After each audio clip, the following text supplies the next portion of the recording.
Merci à tous d'avoir accepté de témoigner, de participer. L'objectif de cette première table ronde, là on vient d'avoir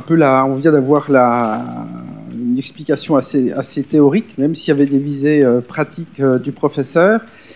L'objectif de cette table ronde, c'est que, c'est qu'on vient d'illustrer avec des témoignages, des témoignages de personnes qui sont directement confrontées aux situations de handicap psychique. On a Jérôme qui a accepté de témoigner de sa propre situation. Donc merci beaucoup Jérôme. Et vous travaillez dans l'entreprise Enedis. Vous êtes accompagné de votre accompagnante, Madame Idosi, votre accompagnante du dispositif emploi accompagné. On appelle ça emploi accompagné aujourd'hui, on a enlevé le dispositif. Et puis également de votre employeur, Madame Vessière, qui est à vos côtés. Et en fait, nous allons essayer, à travers vos témoignages, d'arriver à comprendre comment un accompagnement, la plus-value qu'apporte un accompagnement sur une situation, comment ça marche, la plus-value pour vous, la plus-value pour votre employeur. Alors, avant de parler de l'accompagnement, ce que je vous propose, c'est qu'on revienne un peu sur votre situation personnelle. Est-ce que vous pouvez nous parler un peu de votre parcours et notamment des difficultés que vous avez pu rencontrer dans votre environnement, notamment professionnel, avant la mise en place de l'accompagnement? Comment ça se passait? J'ai commencé à passer un bac pro équipement et installation électrique. Donc, il faut dire que j'ai été reconnu épileptique depuis mes 15 ans. Alors, donc depuis mes 15 ans, pardon, j'ai eu donc cette pathologie qui a été décelée due à une malformation au cerveau. J'ai eu des difficultés à trouver un emploi parce qu'en fait, suite à cette pathologie, j'ai pas pu passer mon permis de conduire. Une pathologie qui m'a empêché donc de passer mon permis de conduire à 18 ans. Et à partir de là, donc j'ai fait un dossier à la MDPH pour avoir un accompagnement pour trouver un emploi adapté. Donc dans le domaine électrique, ça c'était mon choix. Donc par différentes stages et formations, j'ai pu trouver un emploi chez Enedis. Donc chez Enedis, donc j'ai trouvé cet emploi en 2007. Donc j'ai commencé ce métier en tant que cartographe. Cartographe que je suis depuis 17 ans déjà. 17 ans de cartographie. Et donc ça a été au début un peu compliqué pour moi. Parce qu'en fait, je venais d'un secteur dans le domaine électrique, équipement d'installation électrique, qui était donc ce domaine électrique qu'on a chez Enedis, mais en tant que cartographe, on fait plutôt des plans, donc c'était pas du tout mon secteur d'activité premier. Donc mes premières années, j'ai fait en fait une formation en interne.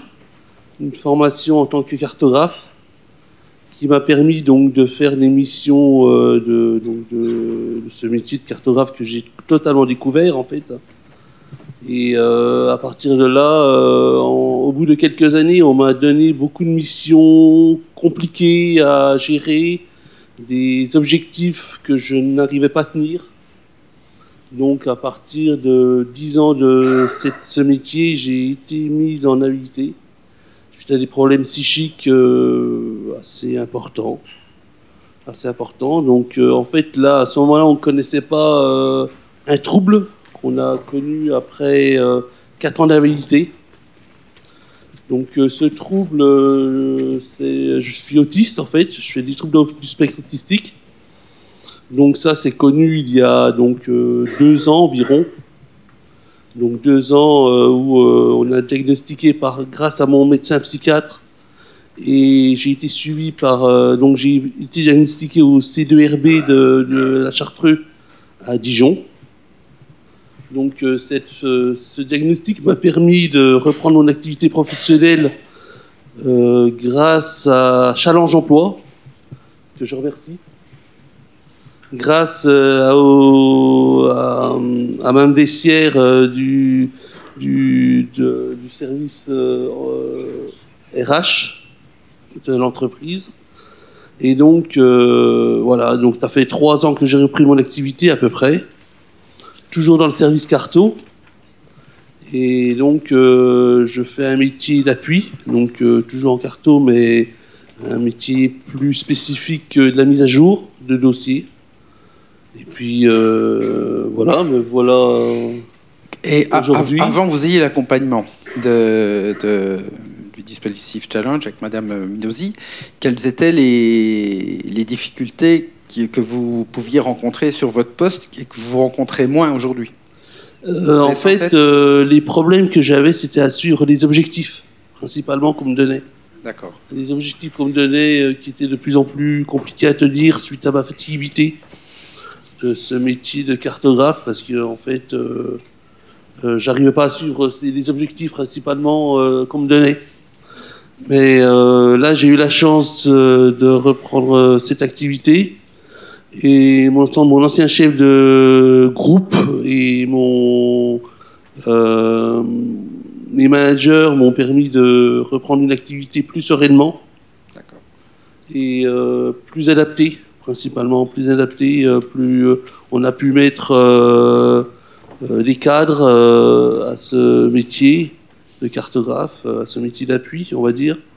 Et voilà, donc Et concrètement, là, vous avez à plusieurs reprises parlé de cet accompagnement qui est mis en place depuis 3 ans. Depuis 3 ans à peu près. Voilà. C'est ça. Et vous, concrètement, qu'est-ce que ça vous apporte en quoi ça vous sécurise sur votre poste? Eh ben en fait, Challenge Emploi, donc Madame Minosi me permet de faire le lien entre mon employeur et moi. On parle de mes difficultés au transport, principalement de domicile-travail, oui. Travail-domicile. Donc j'ai des difficultés à prendre mes transports en commun. Donc on a pu mettre en place, grâce à ce dispositif, un transport en taxi. Un transport en taxi qui m'aide beaucoup, en fait, dans mon quotidien. Et voilà, donc ça m'a été très important pour reprendre mon activité professionnelle. Très très important, parce que en fait ça vous a soulagé d'un poids qui était important. Oui. Ces transports pour vous, je reprends l'image du professeur tout à l'heure du vase qui était quand même déjà bien plein, et à un moment donné, on est en difficulté pour traiter, on va dire, peut-être les tâches du travail. À un moment donné, le fait de vider un petit peu le vase, c'est-à-dire d'enlever les contraintes du transport, ça c'est quelque chose qui était important. Oui, et c'est dans l'accompagnement que ça a été identifié. Tout à fait. Okay. Et donc j'ai pu avoir une aide au début de l'AGFIP, qui m'ont financé pendant 6 mois ces transports. Et après, grâce à mon employeur Unidis, qui par la mission handicap me permet de financer ces transports pendant plusieurs années déjà. J'ai eu une autorisation sur plusieurs années. Et je pense que ça va continuer parce que... Il faut que ça continue. Il faut que ça continue, de toute façon. Pour que je puisse continuer mon emploi, pour que je puisse me maintenir dans le monde du travail, il faut que j'ai ce transport adapté, ce taxi qui me transporte de domicile à travail. On a compris. Et est-ce que cet accompagnement est venu intervenir sur les relations avec vos collègues, avec votre encadrant? Est-ce que ça vient couvrir cette dimension-là aussi? Oui, en fait, on fait des séances périodiques, on va dire. Au début, c'était tous les 3 mois. Maintenant, c'est peut-être tous les 6 mois à peu près, 4 mois, 6 mois. Tous les 3 mois. Toujours, ok. Je me rappelle plus.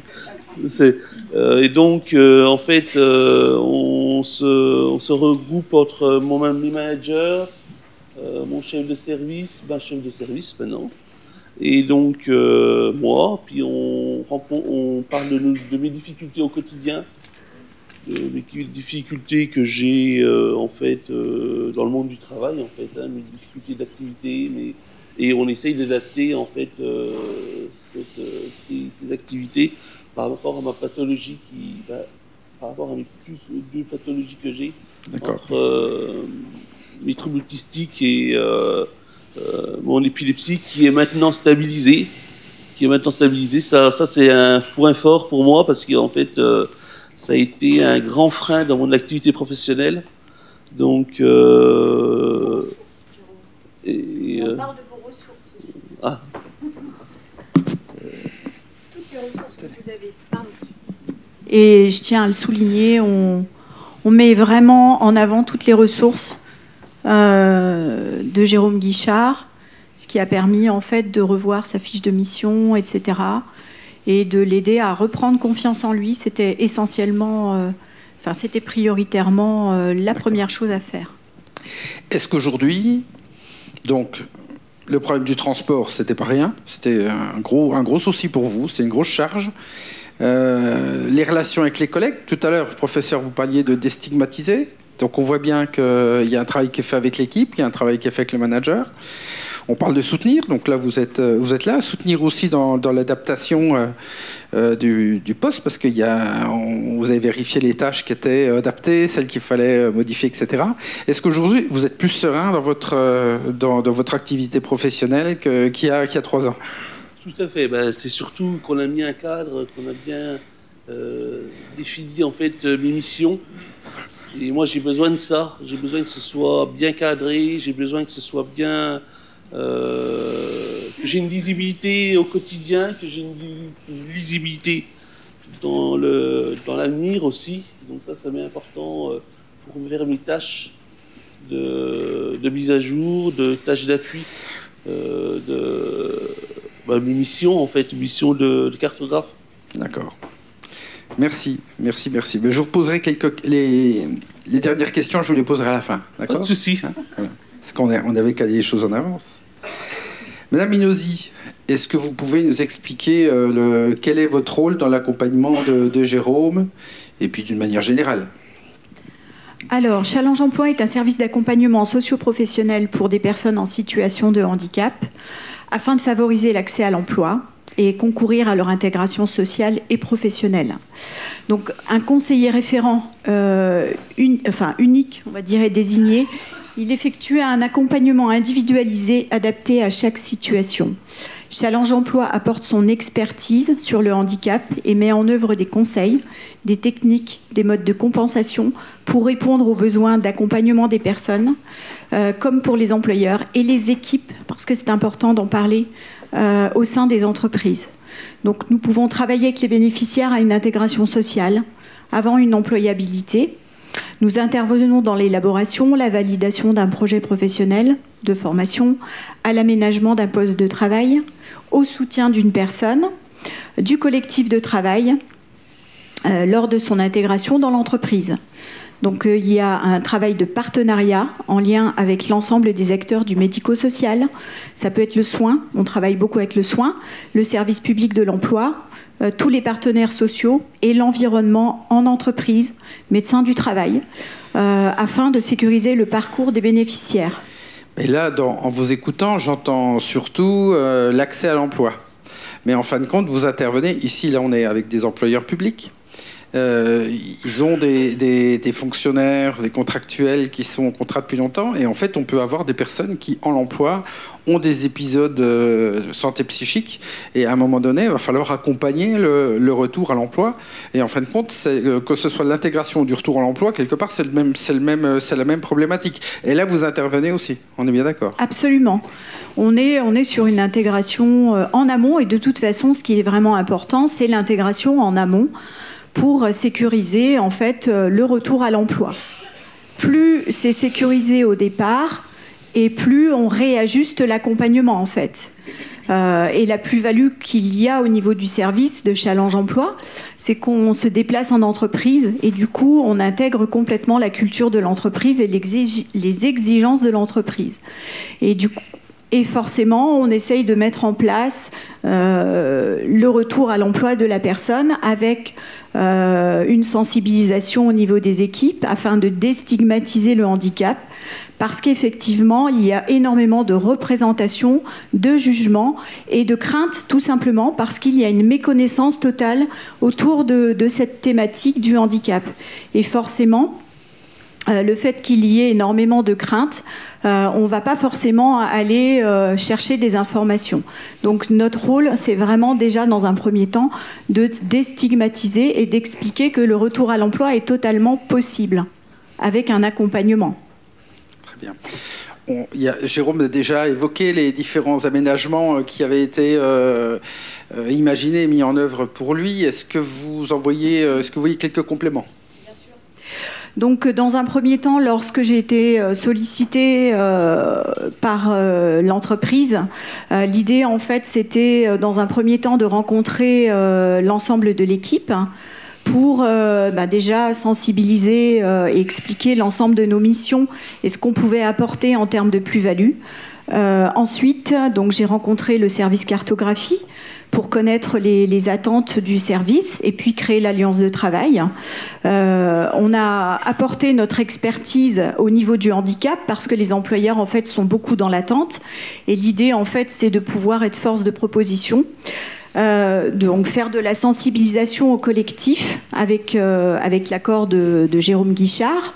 On a mis en place avec la direction des nouvelles missions en fait, qui ont permis à Monsieur Guichard de reprendre son poste en douceur et de l'aider à évoluer au fur et à mesure. Et puis, une fois qu'il avait bien connaissance d'une mission, l'idée, c'était de rebondir sur une deuxième mission, en fait, parce que voilà, il avait la connaissance et les compétences pour pouvoir à un moment donné intégrer d'autres missions au sein de son poste, ce qui lui a permis en fait de revenir en douceur sur son poste avec une équipe complètement sensibilisée et dans la bienveillance. Honnêtement, c'est une entreprise qui est très très dans la bienveillance et que Jérôme Guichard puisse reprendre totalement confiance en lui. Et sensibiliser, c'est concrètement, vous faites quoi ? Qu'est-ce qui fait que la sensibilisation, c'est peut-être une question triviale, mais comment vous faites et qu'est-ce qui fait que la sensibilisation va fonctionner et quelle plus-value ça va apporter au quotidien ? Alors, chaque situation est vraiment très... Enfin, on s'adapte à chaque situation et aux exigences et à la culture de l'entreprise. Mais par rapport à cette situation-là, c'est vrai que moi, j'avais eu des informations sur la médecine du travail qui étaient en lien avec, on va dire, l'historique de Monsieur Guichard. Et une fois que j'ai reçu Monsieur Guichard et que du coup, au bout de 2 heures d'entretien, il m'a confié en fait qu'il avait des troubles autistiques, alors ce que j'avais repéré, mais je suis pas médecin, hein. Donc l'idée en fait c'est qu'il y ait un diagnostic de poser et du coup à un moment donné ça a remis en cause aussi l'intégration au niveau de son poste parce que effectivement j'avais des éléments différents à communiquer à la médecine du travail et aux médecins de la structure qui semblaient un petit peu démunis aussi et du coup l'idée c'était de leur expliquer que souvent la sensibilisation, en fait, je fais une sensibilisation très individualisée en fonction de la personne, de ses compétences, de ses aptitudes, de ses ressources. Et puis, il faut parler aussi de certaines difficultés qui sont à prendre en compte, mais à le faire évoluer au sein de cette entreprise. Et on est d'accord, parce que là, vous venez d'aborder les relations avec le médecin du travail, qui a une place essentielle dans ne serait-ce que dans le diagnostic et dans la mobilisation des moyens de compensation, et c'est lui qui tranche, qui pose les choses. Donc vous travaillez en collaboration. On est bien d'accord que vous intervenez. Ce qui va vous intéresser, c'est pas forcément le diagnostic médical, à la limite, où le médecin ou le psychiatre avec lequel vous échangerez peut-être n'aura pas forcément à vous le transmettre. Par contre, ce qui va vous intéresser, c'est les conséquences pour la personne traduites en besoins. Et en face des besoins, vous allez chercher des solutions opérationnelles qui vont être mises en place avec l'employeur, l'équipe. Exactement, etc. Tout à fait. On est bien d'accord. Parce que parfois, c'est un petit point, c'est une petite question qui se pose et qui peut un peu bloquer avec la peur de trahir un secret médical. Et pour le coup, c'est pas du secret médical dont vous avez besoin. Vous, en fait, ce qui va vous intéresser, c'est les conséquences de la maladie. Et derrière, on traduit en besoin en solution. Merci. Totalement. Merci.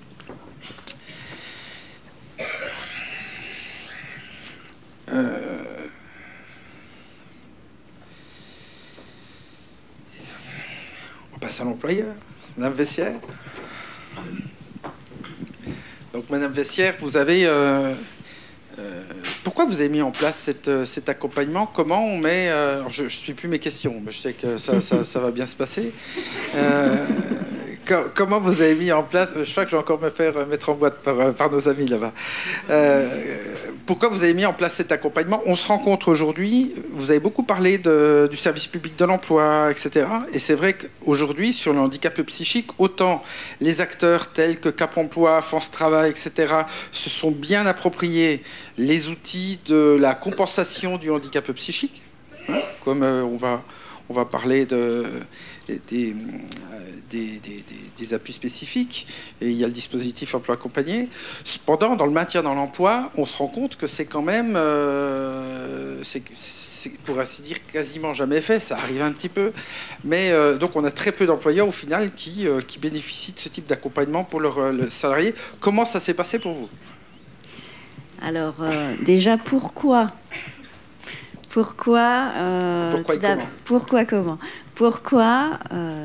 tout d'abord, il y a un agent, donc Jérôme, qui revenait chez nous après une longue période d'absence. C'était de l'accompagner dans sa reprise d'activité pour que ça se passe bien pour lui et puis pour nous, donc pour que tout le monde soit content. Donc déjà, il y avait cet objectif. Deuxièmement, il y avait eu une forte évolution au niveau de l'organisation même Enedis, au niveau de la cartographie. Il y avait eu énormément de changements au niveau des activités, des logiciels, etc. Donc, même s'il revenait dans un service qu'il connaissait, il y avait énormément de modifications.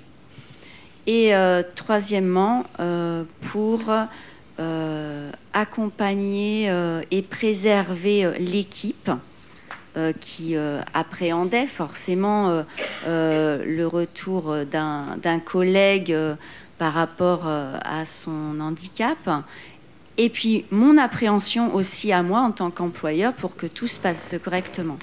Et comment ça s'est passé? Je vous dirais par un pur hasard.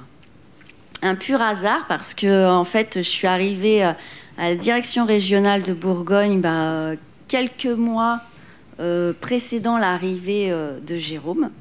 Je venais de prendre mes fonctions en province, parce qu'en plus, j'étais pas en Bourgogne, dans une entreprise que je ne connaissais pas. Et totale découverte de la diversité, nous allons dire, puisque je suis plus ce côté RH, mais côté formation, accompagnement de la formation. Et donc, la responsabilité sociétale de l'employeur pour les femmes et les hommes avec la casquette égalité professionnelle et handicap, je montais en compétence totalement sur ce sujet. Donc, quand on monte en compétence sur un sujet qu'on ne maîtrise pas, on va à la pêche aux infos. Donc, j'ai été à la pêche aux infos en interne. Bon, j'ai pas forcément trouvé ce que j'attendais. Et j'ai eu la chance d'être invitée par Cap Emploi 21 à un événement qu'ils ont fait où il y avait justement la GFI, puis il y avait plein de partenaires. Il y avait PEP, enfin il y avait Challenge Emploi. Et donc c'est comme ça que j'ai rencontré Challenge Emploi et qu'on m'a mis en relation avec justement Madame Minosi. Et c'est à partir de là que l'aventure a commencé pour mettre en place le système d'accompagnement de Jérôme. Très bien, ok. Et donc ensuite, ça se passe assez... Donc on est en amont de la reprise d'emploi, on est pendant l'arrêt? Non, ouais. Jérôme revenait en début mars 2022. Et du coup, moi, j'ai été avertie par la médecine au mois de novembre 2021 ou décembre 2021, un truc comme ça. D'accord. Donc ça veut dire que vous proposez à M. Guichard cet accompagnement on via le médecin on du en travail, parle peut-être avec la médecine déjà. Ouais, d'accord. Donc, et puis avec Madame Minosi. Ouais. Et voilà, on se coordonne. D'accord. Et ensuite, on voit comment on agit à l'arrivée de Jérôme. Jérôme, bien sûr, est au courant en amont aussi, comme quoi il va être accompagné. Ouais. Et voilà, les cubes s'embriquent et puis ensuite on met tout en place. Donc on prépare l'atterrissage, quoi. Exactement. Hein, on prépare l'atterrissage. Cette préparation, je pense qu'il y a un accompagnement auprès de M. Guichard, auprès de Jérôme. Il y a également un travail qui se fait avec l'équipe, avec le manager, pour préparer un poste adapté. C'est ça, les conditions, hein? On a retravaillé la fiche de mission de M. Guichard, totalement, avec l'adjointe, qui était l'adjointe à l'époque. Du coup, l'idée, c'était aussi de l'aider en tout cas, elle avait besoin de mon appui pour savoir si c'était adapté aussi. La fiche de mission était totalement adaptée, donc on a complètement retravaillé ça ensemble. Et ensuite, j'ai fait une proposition à M. Guichard, en fait, pour voir si ça correspondait aussi à ses attentes et puis à sa motivation aussi, parce qu'il y avait un retour à l'emploi qui avait été quand même... Il y a eu une interruption, d'emploi qui avait été relativement longue, et du coup, il fallait qu'il reprenne en douceur, en mettant en place aussi le fait qu'il y avait à avoir beaucoup de fatigabilité, etc., etc. Donc on est sur une préparation pendant l'arrêt de travail. Je vais insister, quelquefois, vous pouvez prendre Lisa là-bas. Pendant l'arrêt de travail, donc, M. Guichard, est-ce que pour vous, le fait de préparer avant de revenir, est-ce que ça a été aidant? Est-ce que ça vous a rassuré sur les conditions de retour à l'emploi? Est-ce que c'était important pour vous? Oui, tout à fait. Ça m'a donc très bien rassuré. Ça m'a été très bien. C'était très important pour moi, en fait, d'arriver dans un cadre, d'arriver en fait dans quelque chose qui soit bien défini par le service médical, par Challenge Emploi, par ma hiérarchie aussi. Donc ça m'a permis d'avoir un cadre, en fait. C'était très important pour moi. Cet accompagnement m'a permis de me rassurer, dans le retour à l'emploi. Après 4 ans d'absence, c'est important, 4 ans d'arrêt de travail, de mise en invalidité catégorie 2. Donc il fallait réétudier mon dossier parce que dans mes statuts en catégorie 2, on ne peut pas travailler. Donc on m'a remis en invalidité catégorie 1. Et puis donc après, à partir de là, tout s'est encrypté. S'il n'y avait pas eu d'anticipation, de préparation pendant l'arrêt, vous aviez dû repartir comme ça, retourner sur votre poste de travail, là où il y avait eu des changements, donc ça aurait été un poste complètement reformaté, peut-être des changements de collègues aussi en 4 ans, il y a des choses qui changent. Vous pensez que ça aurait été possible, vous pensez? Je ne sais pas si ça aurait été possible, en tous les cas, moi je n'ose pas penser le retour à l'emploi sans préparer ce retour à l'emploi.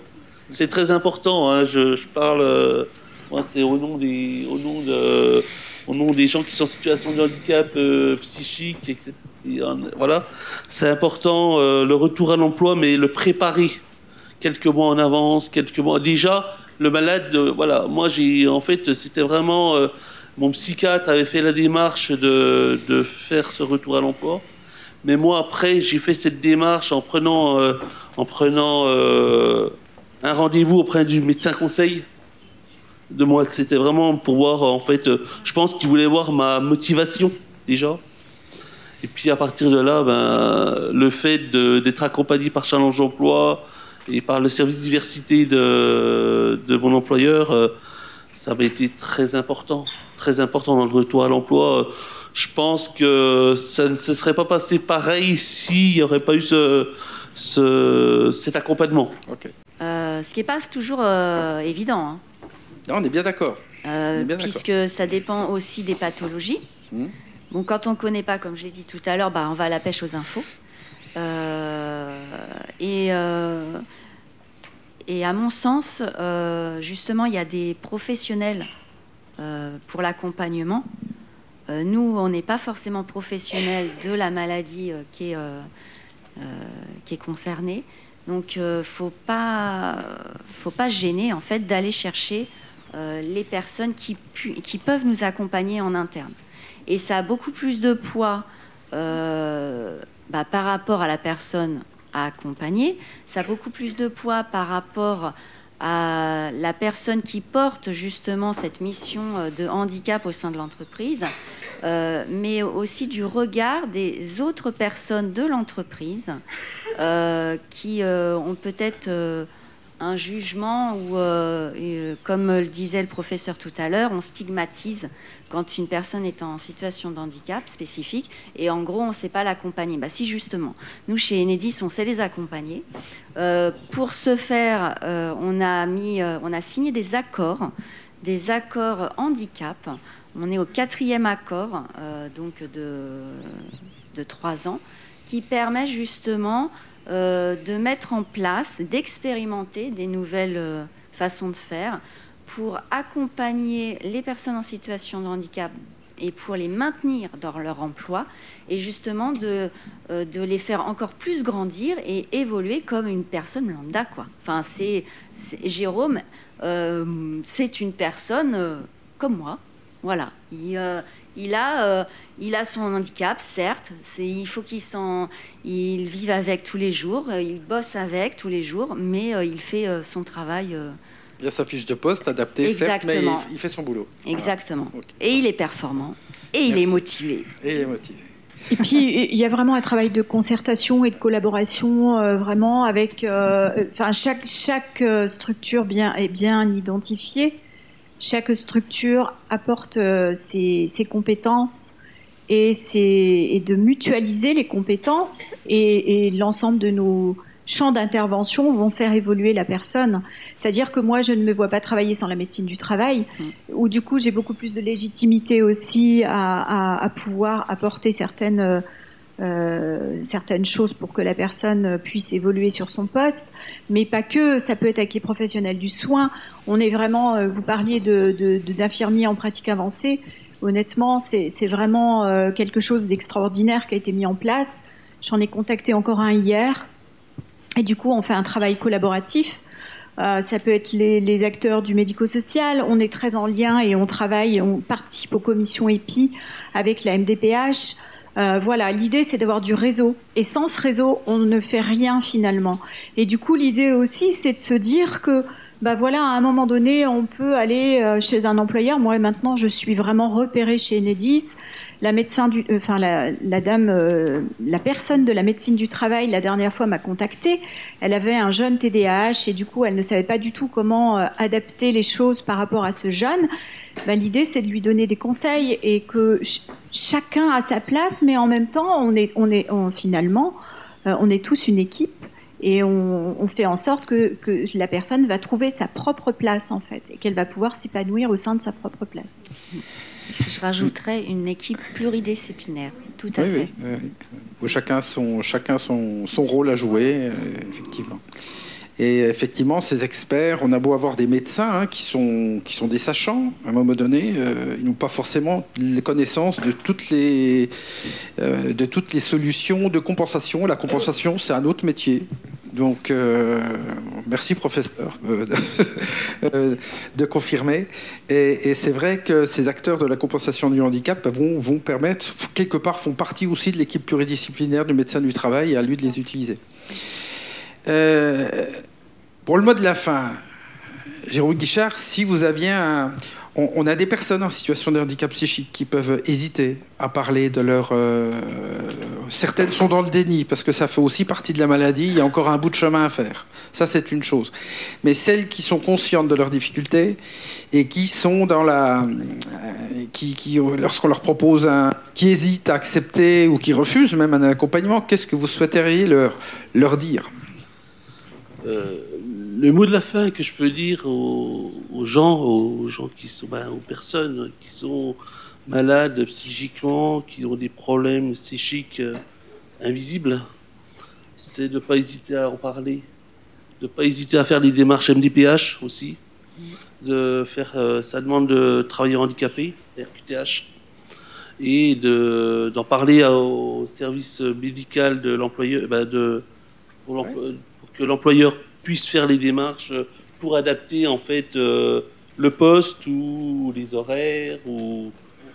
Enfin bon, il y a beaucoup de dispositifs qu'on peut mettre en place. Moi, on m'a mis beaucoup de dispositifs en place pour justement le retour à l'emploi, mais aussi pour le début, parce qu'au début, j'avais juste ma RQTH, donc ça m'a permis d'avoir un poste adapté. Et moi, j'invite tous les gens qui sont malades, quelle que soit leur maladie, de faire ces démarches si elles le justifient. La MDPH leur permettra d'avoir la RQTH et permettra d'avoir des aides adaptées. Ça, merci beaucoup. Merci beaucoup pour votre témoignage.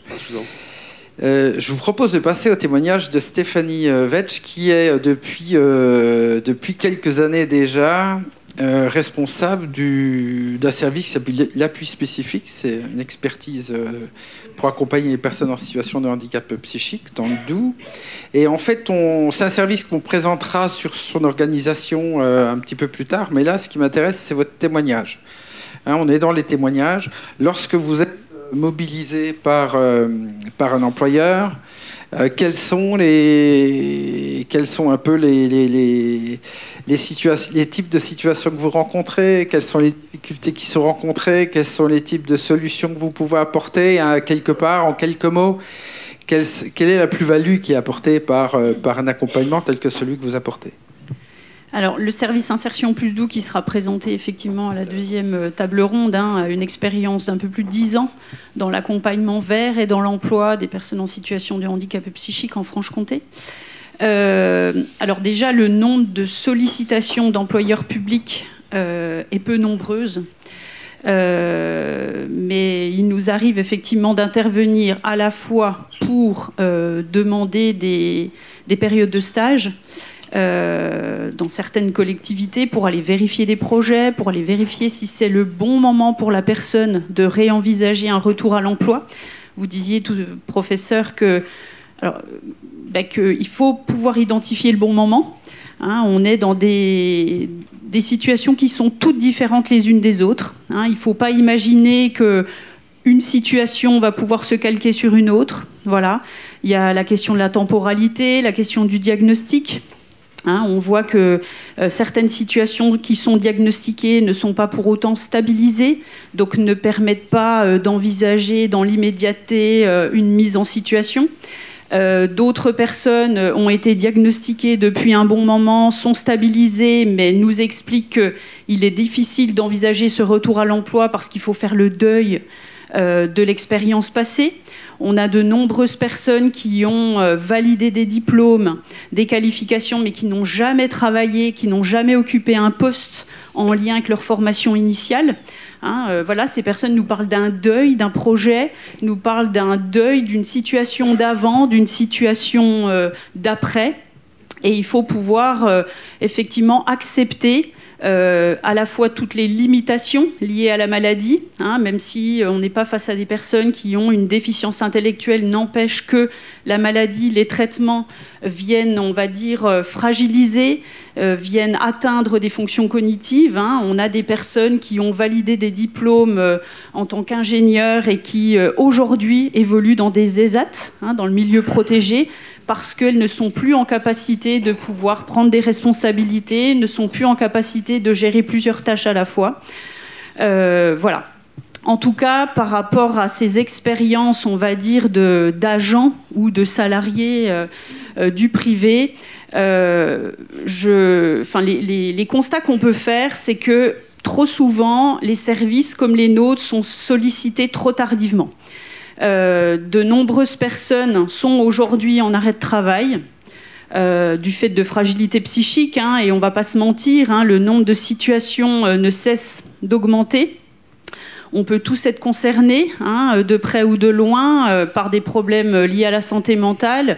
On est dans un contexte tellement compliqué qu'on n'est pas forcément fragile à la base, mais certains éléments, certaines expériences de vie viennent nous fragiliser.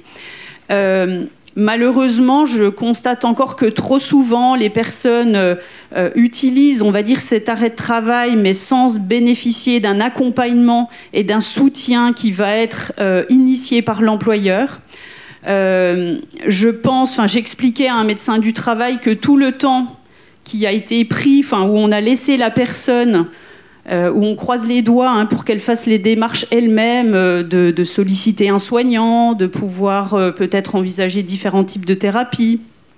Tout ce temps qui a été pris sans accompagnement, c'est tout ce temps qu'il va falloir avoir pour pouvoir remonter la pente, si je puis dire. Donc, premier conseil, n'attendons pas trop longtemps avant de pouvoir identifier et mobiliser des services qui vont venir aider la personne pendant l'arrêt de travail. Il est nécessaire aussi pour les employeurs effectivement de sensibiliser au maximum tous les agents. Tous les agents, ça reste compliqué, mais plus nous serons nombreux à être sensibilisés aux problèmes de santé mentale, plus vite on identifiera effectivement des troubles, des difficultés, mieux on sera formé à écouter les collègues, d'autres personnes, mieux on saura les orienter effectivement vers les soignants, même si aujourd'hui, on l'a dit ce matin, le nombre d'accès aux soins tend un petit peu malheureusement à se réduire, mais il n'en demeure pas moins que si on fait la démarche d'aller frapper à la porte d'un CMP par exemple, on arrive quand même à avoir des réponses dans des délais plus ou moins courts. En tout cas, ça signifie que la personne a fait la démarche et qu'elle accepte de bénéficier d'un soutien. Donc cette sensibilisation au collectif de travail, on l'a dit et vous l'avez répété, me semble être très important. Il y a des formations, premier secours en santé mentale, qui se développent énormément et je pense que on gagnera tous à maintenir dans l'emploi et à intégrer des personnes en situation de handicap si on est tous plus ou moins sensibilisés à cette question-là, parce qu'aujourd'hui, oui, ça reste un handicap invisible qui fait peur, mais il faut savoir que dans la maladie mentale, on ne parle pas que des personnes schizophrènes non plus, et puis chaque personne schizophrène évolue à sa manière, on connaît des personnes schizophrènes qui travaillent, ça n'empêche pas le retour à l'emploi. Maintenant, je viendrai quand même nuancer aussi, je pense que toutes les personnes en situation de handicap psychique n'arriveront pas à s'épanouir au travail, notamment en milieu ordinaire. Certaines s'épanouiront en ESAT, d'autres s'épanouiront pas par le biais du travail, ou en tout cas pas maintenant. Il faut travailler à des étapes intermédiaires de resociabilisation, par exemple. Voilà. Alors, on a dans la salle essentiellement des employeurs publics, oui, qui ont des agents qui rencontrent actuellement des épisodes des problématiques psychiques qui peuvent être en arrêt. Qui ont fragilisé parfois les équipes. Vous disiez tout à l'heure... Il faut intervenir tôt, plus on intervient tôt, mieux c'est. Alors pour l'agent, on comprend bien, puis pour l'équipe aussi, parce qu'à un moment donné, c'est un handicap qui vient impacter la relation, et si on attend trop, à un moment donné, il ne reste plus que l'exfiltration de l'agent, parce que c'est devenu impossible. Donc évidemment, l'idée c'est d'intervenir avant. À partir de quand il faut intervenir, et comment on intervient, comment on va pouvoir, c'est quand même pas aisé de problème. Est-ce qu'il faut associer le médecin du travail, comment Alors l'intervention, elle sera déclenchée, on va dire, par un professionnel, en tout cas de l'entreprise, ou de la collectivité.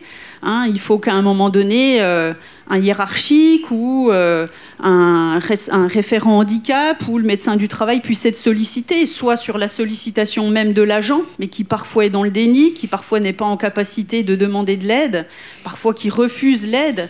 Il est donc nécessaire, de mon point de vue, que les hiérarchiques puissent eux aussi aller peut-être partager de la situation délicate avec sa direction, avec les médecins du travail pour alerter, pour essayer peut-être de comprendre, peut-être proposer une rencontre avec l'agent qui est peut-être dans le déni mais peut-être pas et qui attend peut-être aussi cette sollicitation pour enfin verbaliser son mal-être, pour enfin entendre qu'effectivement, entre le travail qu'on lui demande et le travail qu'il réalise, il y a un écart, que l'écart est peut-être de plus en plus important, mais en tout cas, il est nécessaire de pouvoir proposer la rencontre.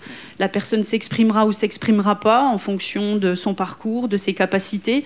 Mais ce qui est sûr, c'est que si personne ne sollicite personne, il ne se passera rien et la situation tendra à se dégrader. C'est une évidence.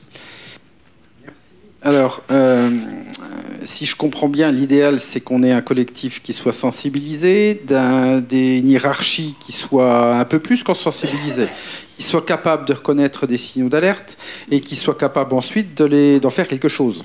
Hein, donc de savoir en interne vers qui se tourner ou même comment aborder le sujet de manière adéquate avec l'agent, ce qui là encore n'est pas forcément évident. C'est un peu de formation, ça ne fait pas de mal. Et ensuite, normalement, le premier acteur qui va être mobilisé, ça va être le médecin du travail. Alors, docteur Khoury, on vous a mobilisé et je vous remercie parce que vous avez accepté on a le docteur Chaillot qui est médecin du travail qui devait être parmi nous et malheureusement elle a perdu sa maman, donc elle ne pouvait pas être avec nous ce matin. Et on vous a repéré dans les personnes inscrites et on s'est permis de vous solliciter et vous avez gentiment accepté. Alors, grosse prise de risque, hein, vous allez certainement regretter, vous allez voir. Et donc, en fait, moi, ce qui m'intéresse, là, on voit bien que rapidement, on a un collectif de travail, on a des encadrants qui repèrent des signaux d'alerte, qui se disent, voilà, cette personne a des difficultés, il y a des problèmes, donc il va à un moment donné, on peut espérer que cette situation que cette personne soit reçue par le médecin du travail assez rapidement pour aborder. Cependant, le médecin du travail n'a pas de boule de cristal, et s'il n'y a pas un minimum d'informations précises, factuelles, qui sont transmises au médecin du travail, je crains qu'on ait des rendez-vous qui ne servent pas à grand-chose et qu'en fin de compte, tout le monde soit frustré par le manque de réponses apportées par tout ce parcours. Est-ce que vous pourriez nous éclairer là-dessus ? On a des employeurs qui vont mobiliser un médecin du travail.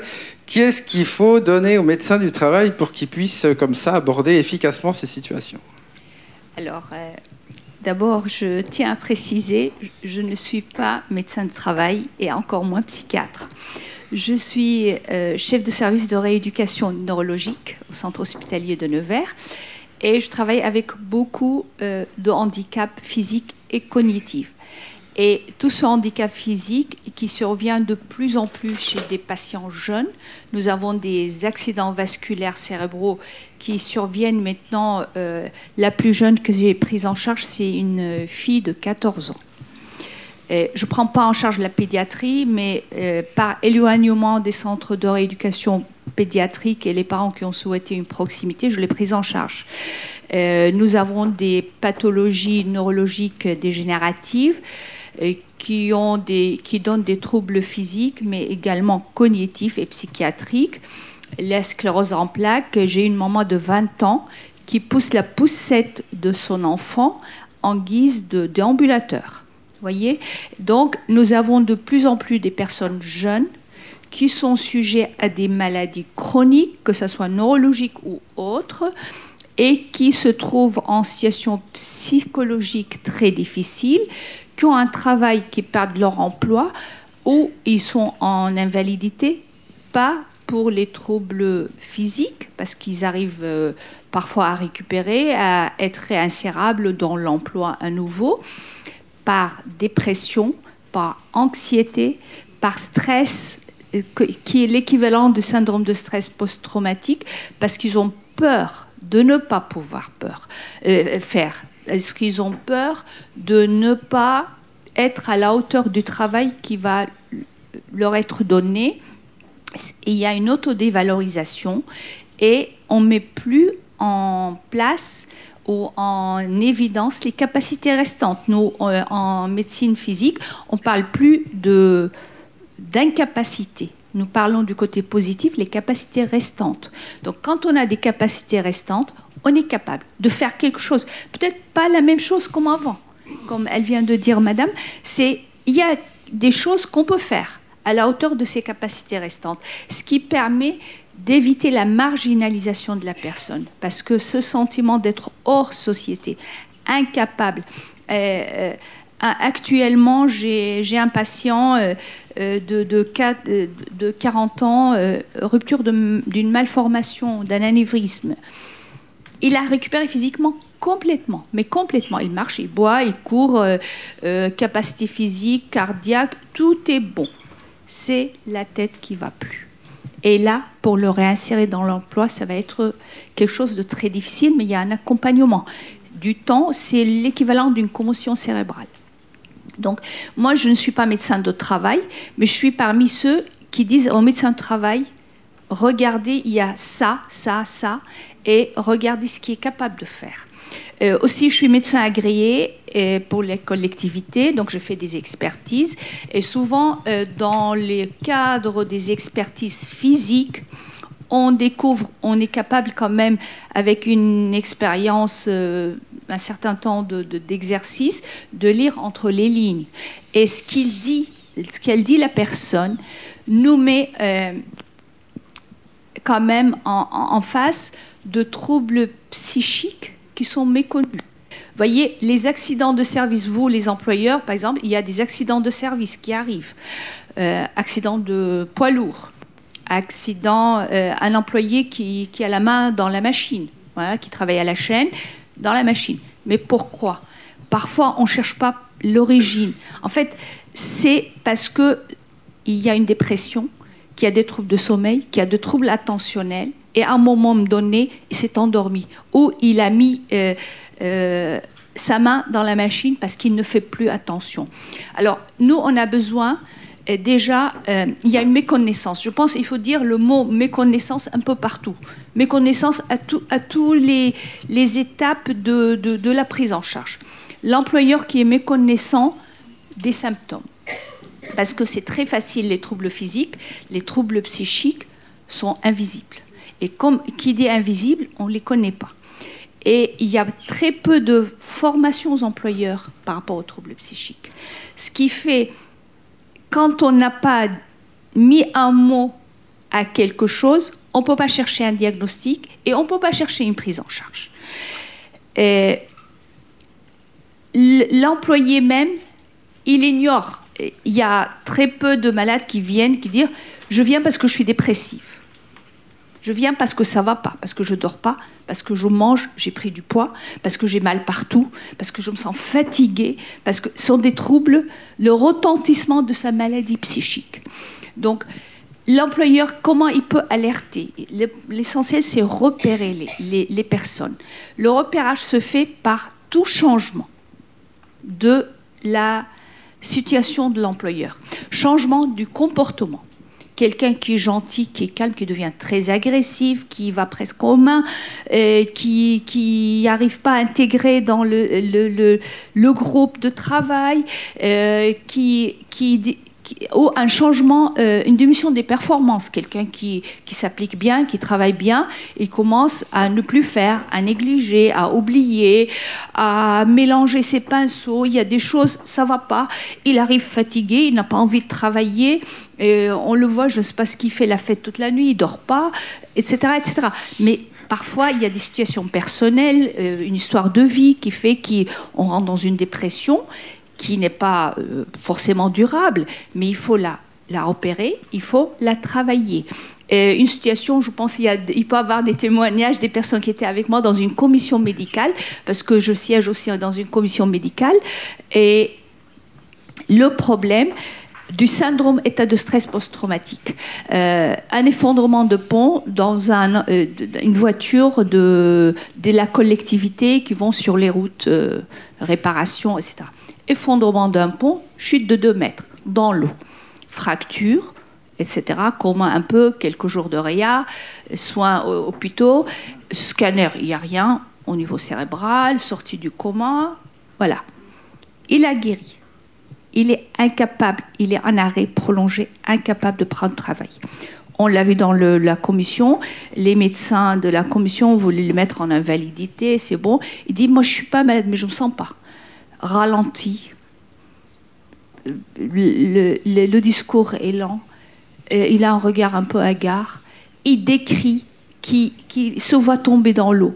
Ils ont dit c'est impossible, il était dans le coma à la suite du choc et il ne se voit pas tomber. Mais en fait, il y avait un état de stress post-traumatique.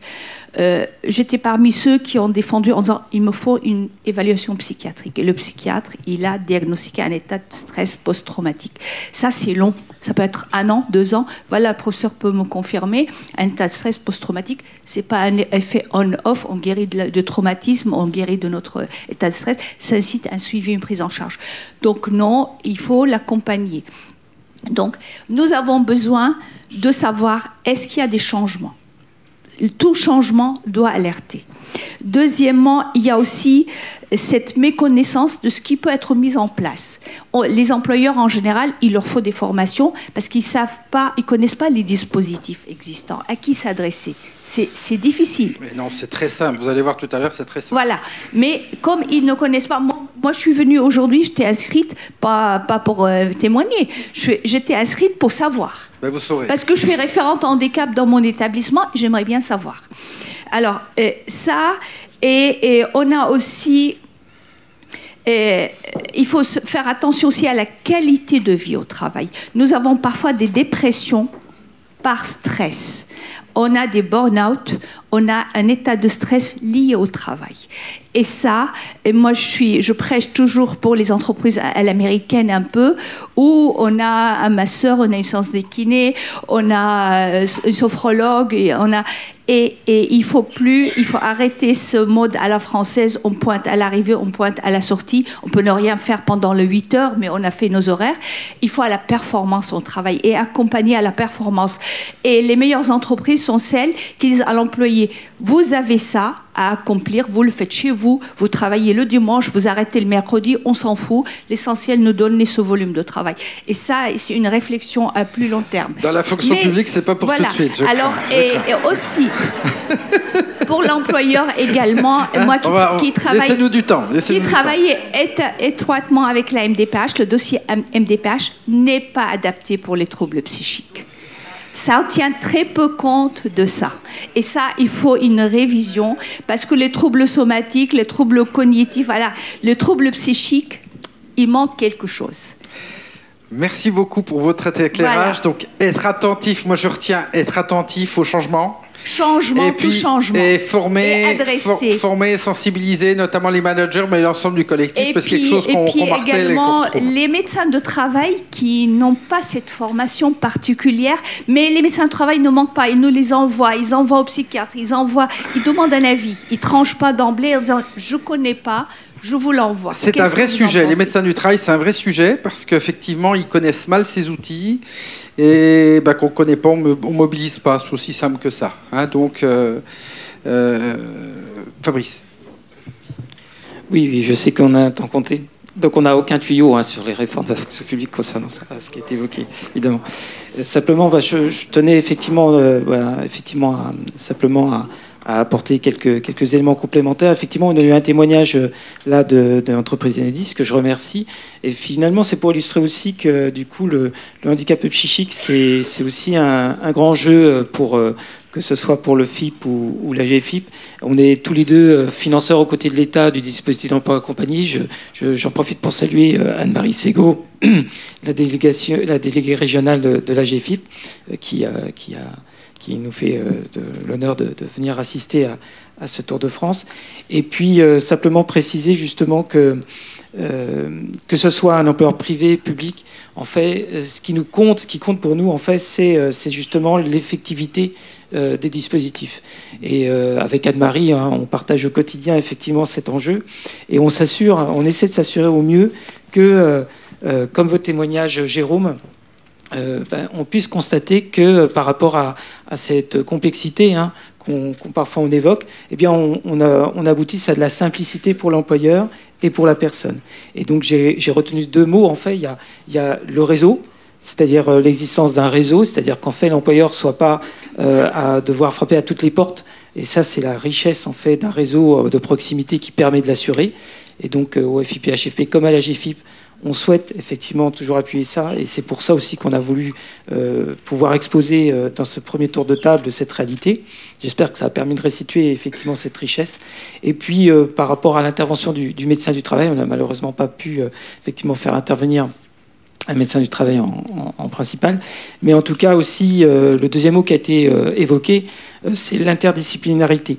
Effectivement, un médecin du travail, il peut vraiment, à mon sens, bien fonctionner concernant en tout cas cette réalité du handicap psychique lorsqu'il est bien intégré en fait à l'équipe RH, à la mission handicap, et qu'il a une bonne connaissance de l'organisation, une bonne connaissance de la réalité de l'employeur. Voilà. Et donc ça c'est précieux, et effectivement les retours qu'on a d'employeurs conventionnés qui sont voilà, vous avez parlé effectivement de partenariat avec la GFIP, on a aussi des employeurs de la région qui sont conventionnés. Effectivement, ça c'est un angle très important qu'on appuie, c'est-à-dire en fait un bon volet organisationnel de la mission handicap et de son interface avec la santé au travail. Voilà, donc c'était simplement préciser ces différents aspects et ces réalités, et j'espère effectivement que ça a permis d'apporter quelques réponses, et que ce que j'évoquais, je vais insister, ça puisse aussi vous permettre, vous, de créer des liens, des connexions, des connaissances, de manière à développer des solutions utiles. Et puis vous l'évoquiez, professeur, les personnes... on ne peut pas forcément détecter ces difficultés. Il faut aussi que les personnes osent en parler. Et le fait que nous, on ose, enfin, c'est pas oser, mais en tout cas qu'on présente ces aspects-là, ça doit pouvoir permettre aussi aux personnes concernées de les encourager à exprimer leurs difficultés, leurs souffrances parfois, et leurs besoins. Voilà. Merci à tous pour votre témoignage. Merci beaucoup.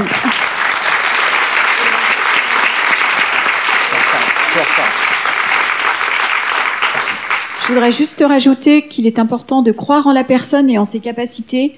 Et je voulais vraiment remercier Monsieur Guichard, qui a fait des efforts surhumains pour venir aujourd'hui, qui était dans un stress assez conséquent. Et je le félicite beaucoup. Ouais, bravo.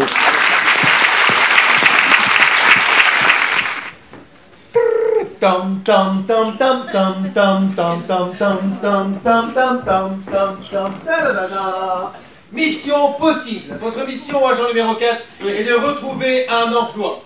Vous êtes ici. Vous aurez tout un parcours, bien évidemment, grâce à notre ami cartographe Jérôme qui a mis en place ce système. Vous allez voir le réseau pour pouvoir trouver, attention, à chaque moment, si vous le souhaitez, vous pourrez cliquer sur l'accompagnement. Votre arrivée, l'emploi. Bon courage. Je m'autodétruis. Et donc j'y vais tout seul. Pour l'instant. Ok. Alors faut déjà que je trouve le début. Je vais dépousser là. Bon bah je vais y aller comme ça, sans préparation. Je vais pousser une porte de travail. Vous êtes dans la fonction publique. Ah, c'est trop tôt, on n'est pas prêt, on n'est pas prêt. Non mais on ne peut pas voter le dimanche quand on a... Non. On a c'est pas prêt, pas prêt. C'est pas prêt, bon bah je dépointe alors. C'est vrai que quand on n'est pas accompagné, c'est difficile. Je vais courir un peu. Je sens de l'hostilité. Les gens n'ont pas envie de me voir ici, je le sens bien. Tiens, c'est notre ancien collègue.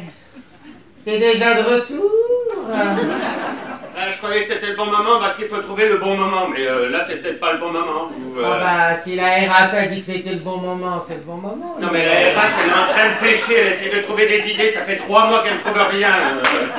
Elle va peut-être demander à quelqu'un à un moment donné, hein, on sait pas. Hein, mais... Pour nous ça fait tôt, mais enfin tu fais comme tu veux. Accompagnement. Oui. Bonjour, je suis votre accompagnement. Elle a l'air d'avoir envie, l'accompagnement, mais là, on ne sait pas si elle va y arriver. Bonjour, accompagnement. Viens avec moi. Ah oui. Regarde, c'est très simple. Suis-moi. Partons dans la carte. Regarde, il y a tout plein de possibilités. Cap, comment on a dit? Attendez, je les reprends. Cap Emploi 21, AGFIP, PEP, Challenge Emploi, Traverse la rue, Boulot Travail. Tout est possible. Fais ton choix. Il faut Faudrait peut-être qu'on se rencontre et qu'on discute tous ensemble. Il n'y a pas un médecin du travail dans cette salle? J'en suis les médecins de travail. Et j'ai la boule de cristal. On n'est pas un vrai médecin du travail. Ah bon. Regardez. Je vois bien la boule de cristal. Alors? C'est vrai, c'est... Le diagnostic est posé. Ah oui. Voilà. Je peux pas dire secret médical. Mais déjà, j'ai le chemin qui s'éclaire, je le vois. Je vais repartir par là-bas, du coup.